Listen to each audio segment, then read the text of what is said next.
நம்ம பண்ணையில் வந்து நம்ம ஆயுத பூஜை இல்லை சரஸ்வதி பூஜை வந்து கொண்டாட போகிறோம். நேற்று நம்ம ஊட்டியில் இருந்ததுனால ஆயுத பூஜை வந்து கொண்டாட முடியல. இப்போ நம்ம பண்ணையில் இருக்கிற பொருட்கள் எல்லாத்துக்கும் நம்ம வந்து மரியாதை பண்ண போகிறோம். அதுக்காக தான் இப்போ எல்லாத்தையுமே தொடச்சிட்டு இருக்கோம். நம்ம காளான் வளர்ப்புக்கு ரொம்ப முக்கியமான விஷயம் வந்து மிஷின். ஸோ சாஃப் கட்டு இதெல்லாம் வைக்கோல் வந்து நம்ம கட் பண்ணுறோம்.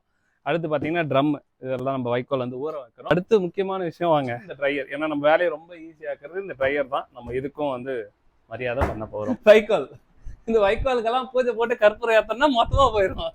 அதனால சும்மா ஒரு இது மட்டும் பண்ணிடலாம். அடுத்து எல்லாம் கழுவி காளான் பண்ணைக்கும் கொடி எல்லாமே கட்டியாச்சு. அங்க பாருங்க எல்லாம் கலர்ஃபுல்லா இருக்கு. இதுதான் நம்ம ஆஃபீஸ். இங்கதான் நம்ம வந்து கல்டிவேஷன் பண்றோம். ஸோ இந்த இடத்துக்கும் நம்ம டெக்கரேஷன் பண்ணி வச்சிருக்கோம்.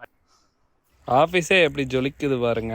அடுத்து ரொம்ப முக்கியமான விஷயங்க பைக். இதுலன்னா நம்ம பொழப்பே ஓடாது. கிளீனிங் ஒர்க் முடிஞ்சது, டெக்கரேஷன் ஒர்க்கும் முடிஞ்சது. அடுத்து என்ன பூஜை தான். அதை அடுத்த வீடியோவில் பார்க்கலாம். உங்களுக்கும் பொரியல் லட்டெல்லாம் வேணும்னா அடுத்த வீடியோவை கண்டிப்பாக பாருங்கள்.